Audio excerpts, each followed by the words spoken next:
Devin Haney clinching too much. ESPN made it a point to talk about Devin Haney clinching. What up, Fight World? It's your boy Ego, and I'm back with some more boxing. Before I get started, you see the QR code in the corner.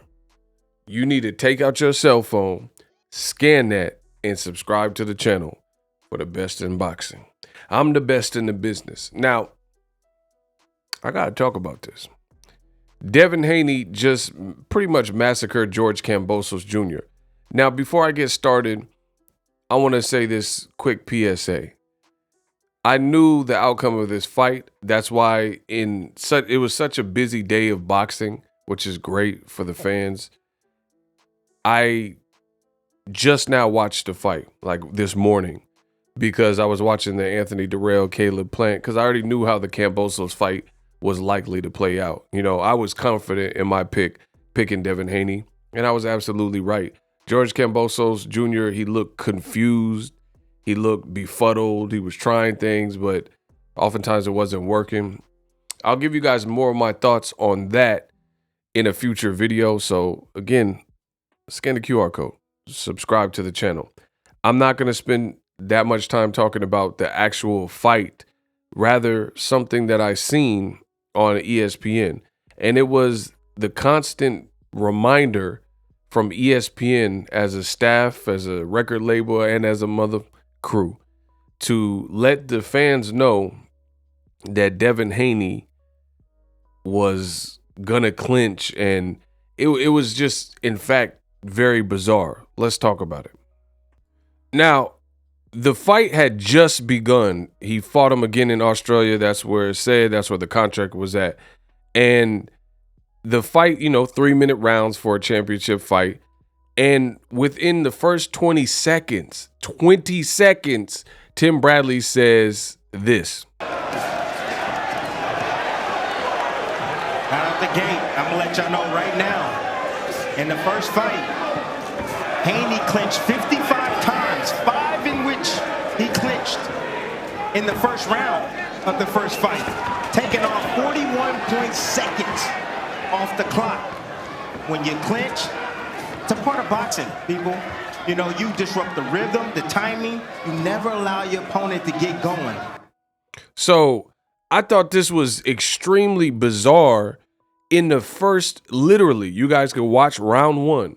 In the first 20 seconds, less than, but we'll just say 20. In the first 20 seconds, Tim Bradley says, I'm going to let y'all know out the gate, and you guys heard it. He says Devin Haney clinched 55 times or whatever number he just said, right? And I was like, that's a bit weird because, again, I didn't watch it in real time like some of y'all. I had only seen the back half, but now I've completed it. So I thought that was extremely weird that you would open the telecast. And when something's weird to me, the way my brain works is I just pay attention to it. Like, okay, you did something weird. Let's just put that in the mental Rolodex and just pause. And then when I keep hearing or keep seeing things, then I start to add it all up. So I put that in my mental Rolodex. And I'm like, all right, Tim Bradley just randomly in the first 20 seconds said, hey, I'm going to let y'all know Devin Haney clinched X amount of times, whatever. And then on the telecast, this is still in the first round, mind you, with about 49 seconds left, Andre Ward said this. You want to keep a close eye on the referee tonight because he may not allow Devin Haney to clinch the way that he did the first time, and that could change the dynamic of this fight. Keep an eye on the referee. Keep an eye on the referee. He may not let Devin Haney clinch. So I'm like, why is this telecast so concerned with Devin Haney and clinching in the first round? Like, we haven't even completed 3 minutes. But I later understood on this telecast that it sounds like it was a setup against Devin Haney from the beginning. What do I mean? Now you guys will see on the screen, this is a graphic that they posted, and I've never in my history of covering boxing seen this. Devin Haney initiated 25 clinches tonight.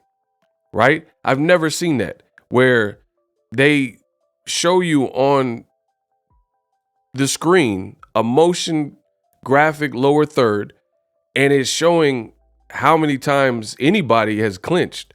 A side, B side, it doesn't matter.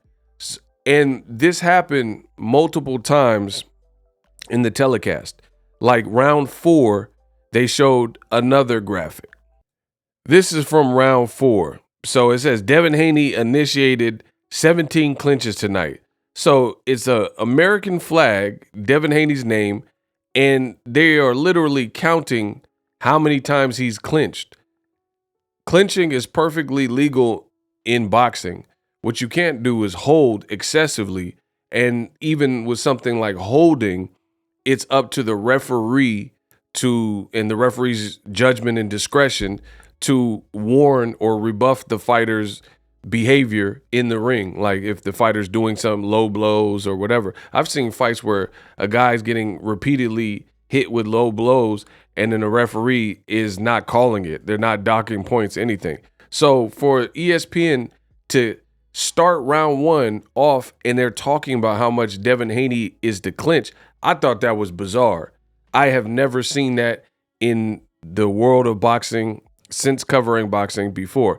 For example, Tyson Fury is an ESPN fighter, and Tyson Fury, if you watch the Wilder 3 fights, you will see the 6'9" Tyson Fury leaning on Wilder and, clinching on Wilder and roughing him up and elbowing and pushing him, all these types of things. You can see it in the Tyson Fury Otto Wallin fight as well. Never once do I recall ESPN putting up a graphic showcasing exactly how many times these clinches were initiated. And I think this is very peculiar as well, because you see these screen caps and screen grabs that I'm showing you. It says Devin Haney initiated 25 clinches tonight. So what does that suggest? That means they have somebody who was just sitting there since round 1, because this, I guess, is part of the program show notes or something, because this seemed to be a repeat ongoing conversation from round 1. Like I said, within the first 20 seconds, that means you deliberately have somebody with, just like they do CompuBox and have the little clicker, and they're counting how many times apparently Devin Haney is clinching. The other thing that I feel is pretty strange is when it's a clinch, sometimes it's very hard to see who's initiating the clinch, because it's in the middle of like mid-fight and the two bodies collide and they just they need to be broken by the ref or whatever. Very strange stuff, people. And to me, that Devin Haney, I understand he was with DAZN before, but for him to be an undisputed fighter, do what he's doing, go to Australia twice, and for that to be almost the thing that's pointed out, because you have to understand, for a commentary team, they are the voice of that broadcast. So if there's impressionable young boxing fans or people who don't really know what's going on, that's what they're listening to. So in other words, they could be brainwashed into whatever is being said, good, bad, or indifferent. And after watching the fight, because I told you I had to watch it late. After watching the fight, I think one of the things that was so bizarre with this motion to count Devin Haney, how many times he clinched it, that means you were anticipating this. This was a narrative, or like I said in the show notes, the program list of what topics to cover or whatever. This is like a bullet point that you wanted to call to action and, draw attention to. But aside from that, I think it's just weird. I've never, the whole thing is weird to put a graphic on the screen. And to make that even more weirder is the fact that this fight was completely different than the first fight. And Devin Haney used really his jab. He used his jab in the second fight, but this had more action than the first fight. I thought the referee did a great job, and he let them fight. And the whole tenor of this particular second fight, it really wasn't a contest that was dependent on the ref's interaction. The ref at certain points in the fight said break, And that was that. So to keep highlighting this whole Devin Haney clinch narrative, and he's going to clinch and watch out for the clinch. This fight, this whole fight wasn't won because of Devin Haney was clinching. And I thought the work was pretty clean, pretty sharp from mid to out range, to the point where clinching never really became a huge issue. What was a huge issue was George Kambosos with roughhouse tactics and headbutting. Devin Haney had a cut on his eye, I believe. And to me, it looked like it was the cause from a headbutt, right? And there was no George Kambosos has leaded with his head 16 times or 12 times. They weren't counting that. So I'm just curious why the show producer or whoever, why is that something that they wanted to call to action for Devin Haney, and almost making it as if he was winning the fight by cheat. I mean, Tim Bradley said he took 55 seconds off the clock or whatever he said in his clinches. Like, who's adding this up? This is not something that CompuBox tallies. They tally jabs and power shots and body shots landed, but I've never heard of this whole clinch factor, this clinch clicker, this clinchubox. I never heard of that. So I'm just curious why ESPN elected to do that with Devin Haney. It's almost like they were painting a picture beforehand. And again, they didn't do this when George Kambosos was leading with his head or doing this or looking foolish. There was no like brand new metric to assess his performance. Nonetheless, Devin Haney, I thought he won, and he won clear. It just looked like it was kind of set up against him. And then when the fight started to really get away from Kambosos, let's say mid-fight, and Kambosos' face was starting to show the effects, I noticed that Mark Kriegel came in true old media fashion, and he started saying that Kambosos, his manager, he got a letter in the mail, and he seen that he was fired, and his trainer got the axe as well. And Kambosos, is this a fighter who's cashing out? Or is this a fighter who has distractions? And this is just typical. When Lomachenko loses to Teofimo, it's his shoulder. Teofimo gets beat up by Kambosos, who Devin Haney now twice beat at home. Teofimo, his esophagus blew up. Kambosos is getting his butt whooped by Haney twice. And then it's like, oh, he's distracted with all these legal problems and lawsuits. I mean, he chose to fire those people. And if he's getting sued, that's their business. You got to take care of it. I've seen Floyd Mayweather. He got sued by his ex-fiance the week of the Maidana fight, who's an extremely dangerous opponent. So it's like, don't tell me about distractions. Buster Douglas's mom died weeks before he upset Mike Tyson. Errol Spence was coming back from a detached retina surgery and eye surgery, and before that, a car wreck, and he's fighting the likes of Danny Garcia and your Dennis Ugas. Don't tell me about distractions. Floyd Mayweather knew he was going to prison before the Cotto fight, right? And he had to get his prison sentence, a 90-day stint or whatever, pushed back to do his job, fight Cotto on pay-per-view, and then turn himself in. And, they were making excuses for Kambosos. Oh, is he just distracted? I mean, whether he's distracted or not, he's getting his butt whooped by Devin Haney. So clean performance by Devin Haney. The whole clinchubox or whatever ESPN tried to integrate was extremely bizarre. Let me know if you've ever seen that on a fight, and tell me what fight, preferably timestamps, anything like that, so I can do my homework, because I've never seen that. And there's guys like Vladimir Dr. Steelhammer Klitschko. This man is 6'6", and he clinched a lot. I've never seen HBO or whoever talk about all the times that Klitschko initiated clinches. You just kind of accept it with the style. Really, clinching is a good thing. Like, I'm not saying for the fan's sake, but in times of need in boxing, like if Floyd Mayweather didn't clinch when he was hurt by Shane Mosley, he could get knocked out. So it's definitely a strategy.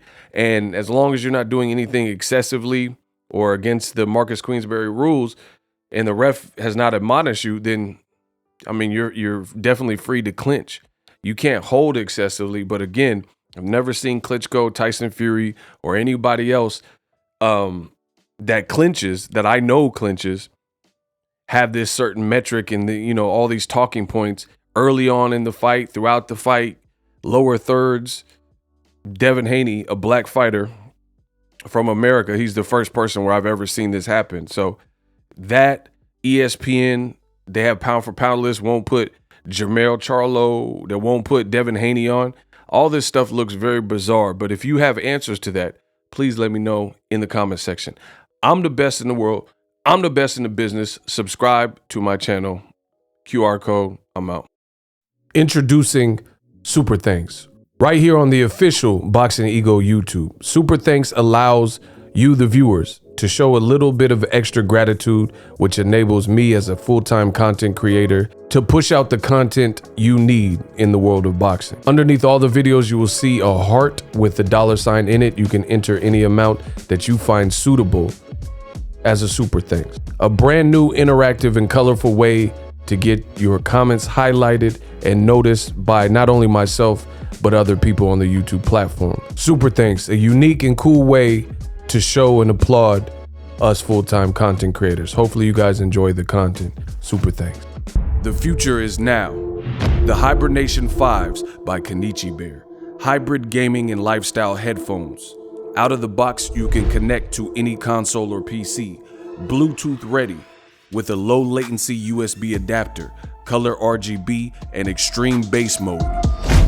The Hibernation 5s adjust to you. Whether you need a gaming, travel, gym, or lifestyle headphones, the Hibernations got you covered. The new Hibernation 5s, link in the description. Customize the way you hear the world. Welcome to the nation. Are you tired of your YouTube videos not getting any views? Well, consider TubeBuddy. I've used TubeBuddy for years to scale up my YouTube channel. Now we're sitting over 200,000 subscribers. TubeBuddy is a browser extension that offers a ton of built-in productivity and time-saving services to take your channel to the next level. Use my link in the description to get started with TubeBuddy and level up your channel faster.